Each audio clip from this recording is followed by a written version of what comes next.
ภาษาไทยนะคะวันนี้จะขึ้นเรื่องใหม่ก็คือคำที่มีพยัญชนะและสระที่ไม่ออกเสียงนะคะ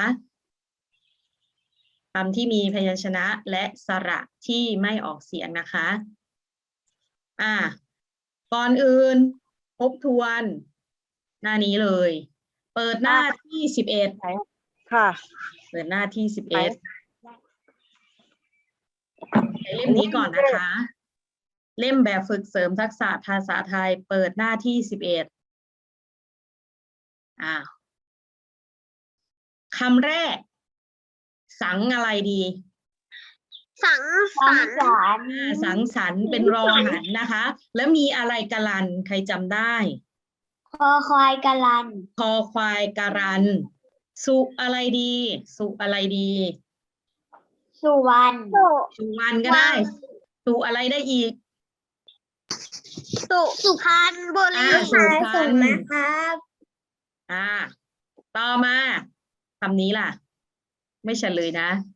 เติม ธรรม เลย ดาครับธรรมดาผิว พันค่ะ ผิวพันซ้ำนะเขียนซ้ำนะ2 คำต่อมาเวนอะไรเวนอะไรวักครับเวนไม่ใช่เวนเวนกรรมต่อมาพักพวกครับ พักพวกแล้วก็เว้นวรรคค่ะ เว้นวรรคครับศิลปะกรรมครับ ศิลปกรรมอะไรยาภรรยาภรรยาต่อมาสาอะไรสาครับรอมาบรรทัด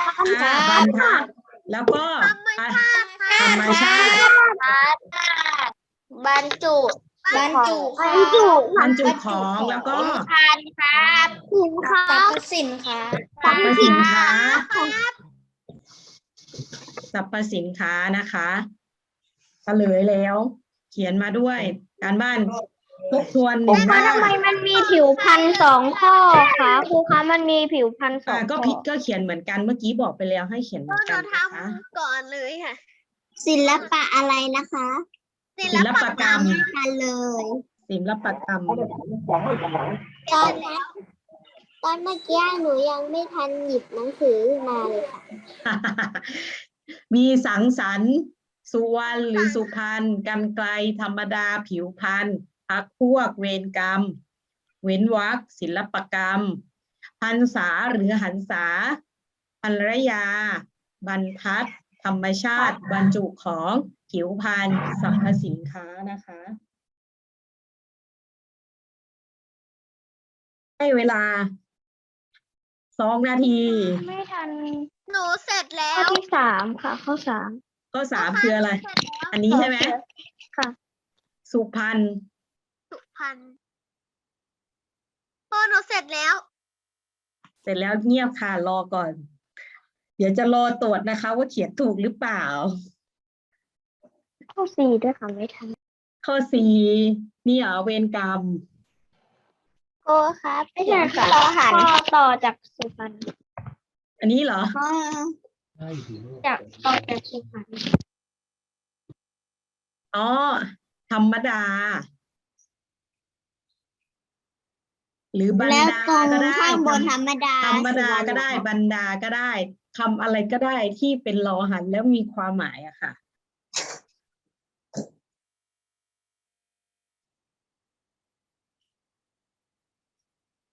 ปกชัดนั่งเรียนแบบตั้งใจสิ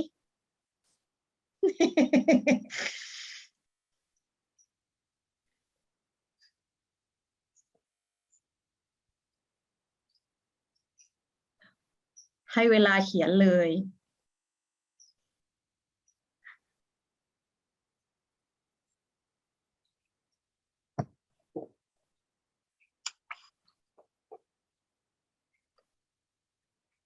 ครูครับแล้วต้องระบายสีไหม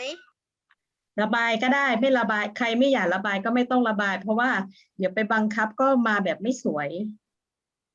หนูระบายดอกไม้ระบายผีเสื้อระบายดวงจันทร์ระบายแล้วต้องขอแบบเต็มใจคนที่จะระบายขอแบบเต็มใจ พอคุณครูบอกว่าระบายสีมาด้วยบางคนถูมาให้เลยอย่างนี้แบบนี้เลยถูมาแบบไงอะถู มันมีรูปให้แล้วก็เอา ถู เอาสีมาถูสนิ ถู ทเลย ถูอย่างเงี้ยถูอย่างเงี้ยเนี่ยแบบนี้เอาไหมไม่เอานะคะ ถ้าจะระบายขอแบบเต็มใจ ถ้าหนูระบายหนูขอระบายสวย ใช่ ๆแต่บางทีหนูระบายนานโอ้ไม่ไหวแล้วต้องถูๆแล้วกันได้ไหม อ่ะทีนี้เก็บไว้ก่อนหนึ่งหน้า จะไปเรื่องถัดไปนะคะ ก่อนที่จะขึ้นเราก็มาฝึกอ่านคำก่อน ฝึกอ่านคำอ้าวรัตนรัตน์เลือกเลย ข้อที่10ค่ะบรรจง บรรจงพิตาพรค่ะ ข้อที่7ค่ะกรรไกร ข้อที่7กรรไกรนะคะภูทะเนศค่ะ ข้อ1ครับ ค่ะ สรรพสิ่งครับ สรรพสิ่งค่ะภูมิภวัตค่ะ เว้นวรรคครับ เว้นวรรคค่ะ ต่อมาชัยพัฒน์ค่ะ ธรรมดาครับข้อ3 ค่ะ ถูกต้องค่ะ พิมนาราค่ะ ข้อที่6ค่ะมารยาท อ่านใหม่ บรรยาท บัญญัติค่ะ ถูกต้อง ต่อมาบุญยรัตน์ค่ะ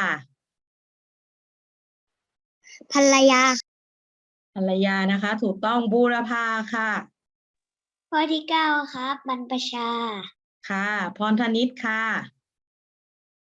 คำที่8ครับพรรษาครับ ค่ะ ชนานนท์ค่ะ คำที่12ครับบรรทุก ค่ะ นัทธนิชา พนาค่ะพนา อ่านใหม่ พันอะไร พันพนานา พันนานะคะ ประภาวรินทร์ค่ะ บรรจบค่ะ ถูกต้องค่ะ ทีนี้ดูภาพแล้วบอกคำธนโชติภาพอะไรเอ่ย เพชร เพชรนะ ให้สังเกตนะเพชร ต่อมา เอกพันธ์ภาพอะไร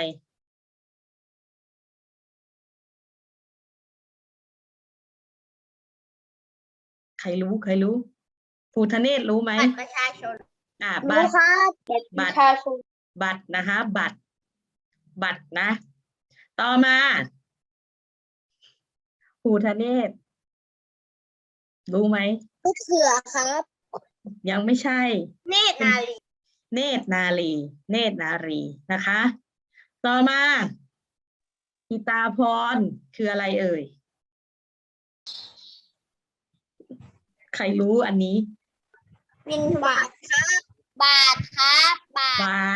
บาทนะคะ บาทเขียนแบบนี้นะ บาทนะคะ ไม่ใช่บิณฑบาตถ้าบิณฑบาตต้องมีอะไรด้วย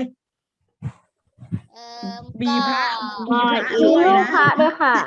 ผมก็เคยบวชมาครับหลวงตา ต้องมีพระมายืนบิณฑบาตด้วยนะ ถ้ามาแค่อันนี้คือบาทนะคะ บาท ทีนี้สังเกตคำเพชรบาท เราสังเกตตั้ง เน แต่ ตรนาเลย มีอะไร มีเรือ มีรอเรือ แต่รอเรือเป็นยังไง อยู่เดียวค่ะตัวสะกดค่ะอยู่ด้านหลังตัวสะกด อยู่หลังตัวสะกด แล้วก็ไม่ออกเสียง จริงไหม มีอยู่แต่ไม่ออกเสียง จริงไหม เนี่ยรอเรือเนี่ยจะอยู่หลังตัวสะกด แล้วไม่ออกเสียง คุณโทขาทำไมต้องเอารอเรือมาด้วยคะมันก็ยากกว่าเดิมเลยสิคะ เพื่อมันมีมาตั้งนานแล้วก็คือเพื่อให้มันมีความหมายที่แตกต่างกันจะแนะนำว่าวันนี้เราจะเรียนคำที่มีพยัญชนะ แต่ และ เรา สระแล้วก็ คำไม่เหมือนอันอื่น ออกเสียงไม่ออกเสียง แล้วต้องมีรอเรือทั้งหมด ใช่ ทำไมมันต้องมีรอเรือ มันจะแบ่งออกเป็น3แบบเงียบก่อนทีนี้จะแนะนำแล้วจะเข้าความรู้แล้วพยัญชนะและสระไม่ออกเสียง ตัวแรกก็คือพยัญชนะไม่ออกเสียงคือ มีรอเรืออยู่หลังตัวสะกด แต่ไม่ออกเสียงแล้วก็ไม่มีการันแต่ก็ไม่ออกเสียง เช่นคำแรกเพชรนะคะเพชรทีนี้จะให้นักเรียนอ่านพิมพ์นาราลองอ่านสิ บัตรค่ะ บัตรบุญยรัตน์ค่ะ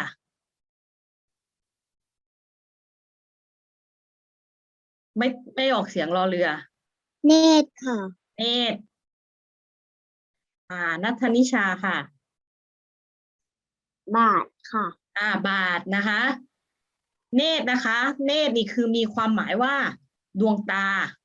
ถ้าสมมุติเขาบอกว่าดวงเนตรก็คือ ดวงตานะคะ ต่อมาธนโชติ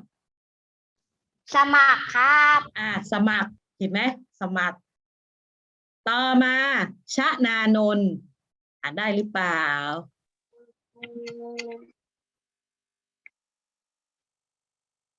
ใครอ่านได้ ใครอ่านได้ อ่านเลย เกษตรครับเกษตร เกษตรกอไก่คือสระอะสอเอตอเศษรอเรือไม่ออกเสียงนะคะ ต่อมาชนานนท์ บุตรครับ บุตรครับ ถูกต้อง ต่อมาธิตาพร ได้ไหมเอ่ย มิตรค่ะ มิตร ต่อมาภูมิภวัตร กิจวัตรครับ กิจวัตรนะคะ ต่อมาปกฉัดต่อมา มหาสมุทรครับ มหาสมุทรนะคะ ต่อมาบูรพา เครื่องจักรครับ เครื่องจักรนะคะ ต่อมาสุตาพัฒน์อ่านได้ไหมเอ่ย พิจิตรค่ะ พิจิตรทีนี้มาดูฟังความหมายหน่อย บุตรก็คือลูก มิตรก็คือคนที่เป็นเพื่อนเป็นคนสนิทนะคะ เป็นเพื่อนมิตรแล้วก็ กิจวัตรคือสิ่งที่ทำเป็นประจำ มหาสมุทรคือทะเลที่ใหญ่ๆรวมกันเป็นเหมือนแบบมีทะเลมีรวมกันเป็นใหญ่ๆอะค่ะมีหลายที่รวมกันแล้วก็กลายเป็นทะเลที่ใหญ่ขึ้นนะคะ เขาเรียกว่ามหาสมุทร ใช่ อันอื่นเข้าใจนะคะ ต่อมาแบบที่2มีหอหีบรอเรือ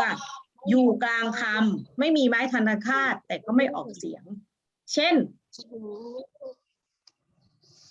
อ่านว่า ผมครับ พรหมคือหอหีบมีอยู่ แต่ห้ามอ่านว่าพรผมนะ พ่อผม เข้าใจไหมพรหมนะคะ ต่อมา อ่านว่า พรามครับ พรามนะคะ ต่อมา อันนี้เคยสอนแล้ว สามารถค่ะ สามารถต่อมาปรารถนา ปรารถนารอเรือออกมาหา ต่อมา เกียรติ เกียรติ ครับ เกียรตินะคะ ทีนี้จะมีคำที่สระไม่ออกเสียง คือสระอิมีสระอิและสระอุกำกับอยู่แต่ไม่ออกเสียง เช่น แล้วเราจะรู้ได้ไง รสชาติ ครับ รสชาติเราจะไม่อ่านว่าร ส สชาติ เราจะอ่าน ร ว่า สชาติ รสชาติเราก็จะตัดสระออกไปเลยนะคะ ต่อมา สมบัติ สมบัติต่อมา ญาติค่ะประวัติ ต่อมา ประพฤติค่ะ ประพฤติคืออะไร ไม่รู้ครับ น ประพฤติก็คือไม่ใช่ประพฤติคือสิ่งที่เราปฏิบัติ สิ่งที่เราปฏิบัติ ก็คือประพฤติดีประพฤติไม่ดีประพฤติเรียบร้อยอะไรอย่างเงี้ยค่ะ ต่อมาจะเริ่มให้อ่านทีละคนแล้วพิมนาราขอเพื่อนอ่านแล้วครูจะทดสอบว่าจากที่แนะนำไปจะอ่านได้ไหมพิมนาราอ่านว่าอะไรคะมีตัวสะกดเป็นทอทงพยาธิแต่สระอีไม่ออกนะคะ ต่อมาธนโชติขัดสมาธิครับไม่อ่านว่าขัดสมา ขัดสมาธิขัดสมาธิครับเทียบเหรอนั่นขัดสมาธิไม่ใช่ขัดสมาธิผมไม่เคยอ่านเลยต่อมาภูมิภวัตอันนี้เขาอ่านได้แน่นอน อ่านว่าอะไรภูมิใจครับเห็นไหมมีสระอีแต่สระอีไม่ออกเสียงออกแค่มอม้าเลยต่อมาชนานนท์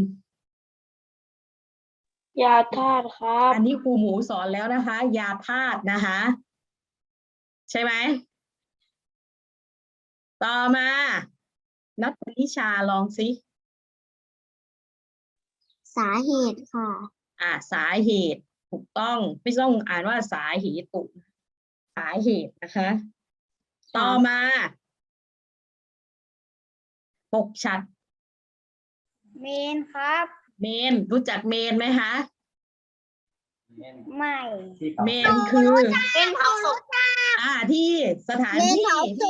ไว้เผาศพนะคะเผาศพเมนขึ้นไปด้วยเพราะผมปวดมีปล่องควันสูงนะคะต่อมาดาวเกตก็คืออันนี้หมายความว่าเป็นดาวเคราะห์ก็คือดาวราหูอะค่ะเขาเรียกว่าดาวเกตเป็นเกี่ยวกับโหราศาสตร์เข้าใจไหมคะวันหลังเอาลงมาให้ดูหน่อยอยากดูโอเคนะคะ เดี๋ยวจะให้ดูว่าหมายความว่ายังไงเดี๋ยวครั้งต่อไปจะให้ดูคำข้าวแล้วก็ความหมายนะคะ ทีนี้แบบฝึกนะคะเล่มสีม่วงหน้าที่99ให้มี2 หน้าเหรอคะเย่หน้านี้หน้าเดียวก็คือให้ไปฝึกอ่านหน้านี้หน้าเดียวเหรอคะหน้าที่11ยังมีเลยแล้วก็เสร็จให้เติม เช่นอันนี้หัดอ่านนะแล้วก็จะเรียกอ่านลายคนเหมือนวันนั้นนะคะฝึกอ่านหน้านี้อ่านให้ฟัง1 รอบกิจวัตรมีบัตรร่มฉัตรมีบัตรปีนักษัตริย์สูตรคูณยุรญาติปรารถนาสามารถเป็นมิตรจังหวัดพิจิตรบุตรสาวพระเนตรปฏิบัติประสูติจักเย็บผ้าจักรพรรดิบัญญัติสมบัติประวัติอัตโนมัติอนุมัติไปพิบัติขัดสมาธิไม่ขัดสมาธิแต่ถ้านั่งจะอ่านว่านั่งสมาธิถ้านั่งขัดสมาธิก็คือปัญญารสชาติดีมีเกียรติปัญญาสาสมัครเมนเผาศพพบสาเหตุโอเคนะคะทีนี้มาดูด้านล่างหนูจะฝึกอ่านให้ ด้านล่างง่ายๆเติมพยัญชนะลงไปให้มีความหมาย จากนั้นให้โยงเส้นตัวอย่าง เนตรเติมอะไรดี ตรอค่ะ ตรอนะคะนี่เนตรโยงเส้น เนตรหมายความว่ายังไงคะ พี่นาลีค่ะดวงตาครับ ดวงตาถูกต้อง เขียนเต็มบรรทัดเหรอครับ ให้เขียนเต็มบรรทัดค่ะ แล้วก็โยงไป ใช้ไม้บรรทัดนะ บางคนทำไมถึงใช้ไม้บรรทัด เพราะว่าเหมือนบางคนอ่ะเขาโยงมาแบบเนี้ย คุณครูจะไม่รู้เลยสมมุติ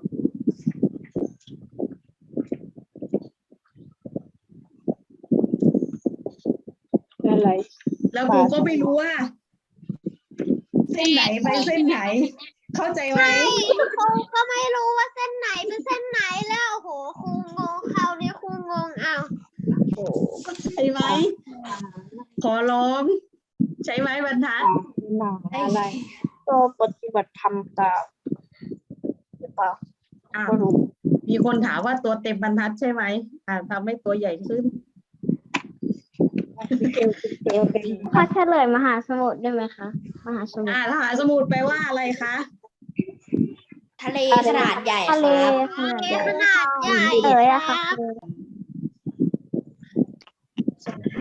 เราจะเขียนให้ดูอะค่ะ ง่ายไหม ทีนี้การบ้านนะคะก็จะเป็นหน้า 99